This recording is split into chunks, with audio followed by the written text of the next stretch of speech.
Halo semuanya, pada pertemuan kali ini saya akan membahas terkait pengukuran.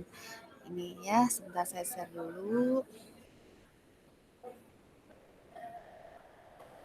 Nah, pengukuran dan pengujian dari instrumen ya. Bagaimana sih instrumen itu nanti diukur, datanya akan diolah bagaimana? Nah, ini ya. Nah, sebelumnya kita harus memahami dulu kita kan mau ngukur apa yang akan kita ukur ya, tentunya objek. Nah, ini objek itu apa? Objek itu merupakan target, yaitu target dari si penelitian tersebut. Objek itu dapat berbentuk atau bersifat fisik atau abstrak ya. Nah, objek dapat berupa pengalaman atau sesuatu yang tidak konkret ya. Kemudian juga walaupun sifatnya abstrak sebagai target penelitian, objek harus dapat diukur. Untuk itu, objek harus dapat diobservasi. Sesuatu yang diobservasi terhadap objek dalam penelitian empiris adalah properti atau karakteristik dari objek tersebut. Nah, penelitian empiris pada hakikatnya mengobservasi dan mengukur karakteristik objek dari suatu fenomena empiris ya. Fokus penelitian ilmiah yang terkait dengan objek adalah proses pengukuran. Nah, pengukuran ini adalah penugasan angka-angka atau simbol terhadap ragam karakteristik atau nilai variabel sesuai dengan aturan yang berlaku. Nah, ini ada level tipe pengukuran, ada variabel nominal atau kategori, kualitatif, diskrit atau dikotomus. Kemudian ada variabel ordinal atau ranking, kemudian ada variabel interval, continuous atau dimensional atau kuantitatif. Nah, ini variabel nominal yaitu skala respon nominal adalah level pengukuran yang paling mendasar yang menentukan kategori pada setiap nama kategori, namun tidak mengandung nilai atau kelas. Nah, perlakuan terhadap variabel berskala respon nominal tidak dapat menggunakan formula rata karena tidak menghasilkan makna apapun. Nah, sebagai contoh, rata gender tidak bermakna apapun. Skala respon nominal memiliki sifat bahwa kategori-kategori terdefinisi secara jelas dan tidak saling tumpah tindih atau saling meniadakan. Kemudian ada variabel ordinal atau ranking, yaitu pengukuran skala respon ordinal itu tidak hanya bersifat saling meniadakan pilihan kategori, tetapi juga setiap kategori diurut berdasarkan ranking nilai terendah hingga nilai tertinggi. Sebagai contoh, variabel ordinal itu adalah jenjang pendidikan. Nah, skala respon ordinal memiliki jarak antara kategori yang tidak sama sehingga skala respon ordinal tidak tidak terdistribusi secara normal dan hanya memiliki kategori kurang dari 4. Nah, kemudian ada variabel interval atau continuous dimensional quantitative, yaitu skala respon interval terdistribusi mendekati normal dan tidak hanya memiliki ranking, tapi juga frekuensi dengan jarak antar kategori yang sama sehingga terdistribusi normal. Contohnya usia, suhu, harga, saham, dan persepsi kepuasan konsumen misalnya. Nah, beberapa variabel normal bersifat kontinu, yaitu memiliki kemungkinan nilai tidak terbatas dalam suatu rentang.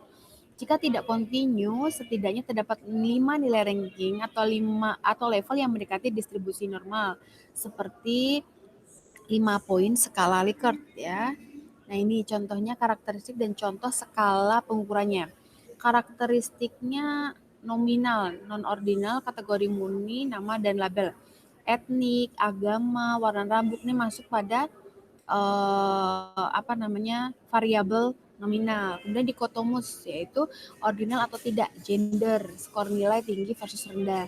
Kemudian ordinal ya, level ordinal, interval tidak sama, tidak terdistribusi secara normal. Nah, jenjang pendidikan, skala kompeten. Nah, kemudian rasio, level ordinal mendekati distribusi normal, interval sama antar kategori, ada skor nilai. Ini ya contohnya skor nilai, usia dan harga saham.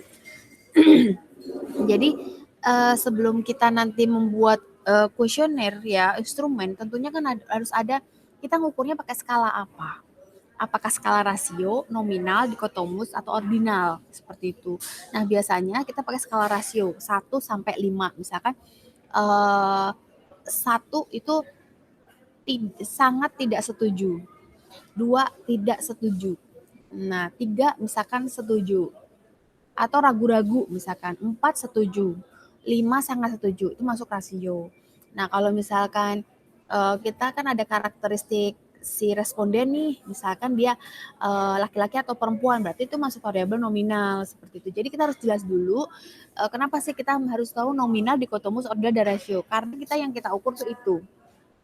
Bisa jadi nanti gender berhubungan dengan apa yang dijawab oleh si responden tersebut.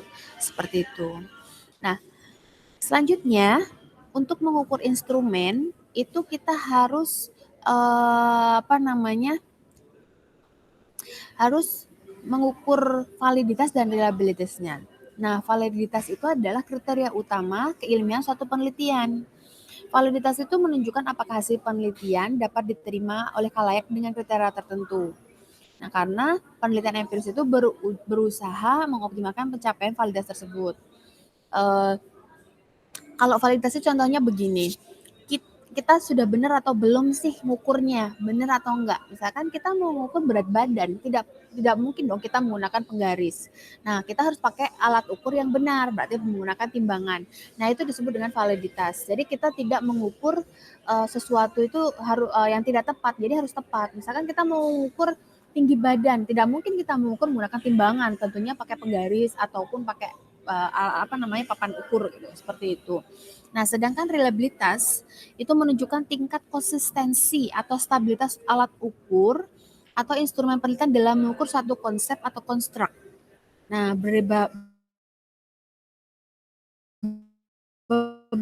reliability, economic reliability, ada Cohen-Kappa. Nah, reliabilitas ini ibarat kata begini, disebut dengan data reliable jika keajekannya tuh benar. Misalkan begini,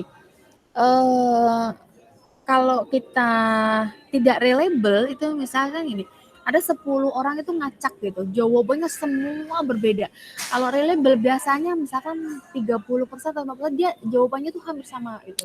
Itu disebut dengan reliable. Jadi adanya konsistensi terhadap alat ukur yang kita gunakan. Atau misalkan gini, seperti reliable tuh kita mengukur di sini dan di tempat yang berbeda bisa jadi sama seperti itu. Itu disebut dengan reliable. Nah, ini ada teknik-teknik pengujinya. Nanti akan saya sertakan video-video tutorial terkait pengukuran uji validitas dan reliabilitas, baik itu menggunakan SPSS atau PLS. Jadi nanti kalian pelajari, praktekkan seperti itu. Itu terkait pengukuran dalam penelitian kuantitatif ya.